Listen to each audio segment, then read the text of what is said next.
minilyong balor sa shabu na sakmit gikan sa gitumbok nga high value individual sa barangay Mabolo, Cebu City. Laing upat ka mga lalaki nakuhaan og mobalor sa kapin 500,000 pesos nga illegal nga droga sa Talisay City. Si Femari Dumabok sa report. Ginudahang shabu nga mobalor og 6.8 million pesos na sakmit sa kapulisan sa Maydan Kabahog sa barangay Mabolo, siyudad sa Subo, gikan sa usa ka ex-convict. Kini atol sa gipaygayong bypass operation sa mga sakop sa Regional Drug Enforcement Unit sa Police Regional Office 7 nitong Lunes sa gabi.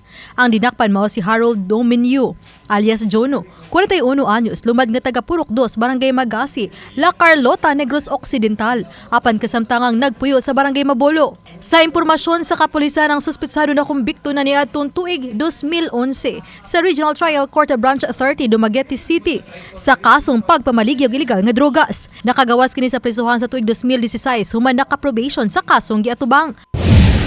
Mukapinto nga sa milyon ka pesos nga balor sa ginudahang illegal nga drogas ang nasakmi sa Talisay City Police gikan sa upat ka mga suspetsadong tigpayuot sa ginadili nga drogas. Atol sa simultaneous anti-criminality law enforcement operation sa miaging weekend, unang nasikop ang gilang si Rafael Montilla, 39 anyos, sa barangay Bulacau, kinsa nasakmitan og dulaan sa 400,000 pesos nga balor sa drogas. Gila siya nga high-value individual.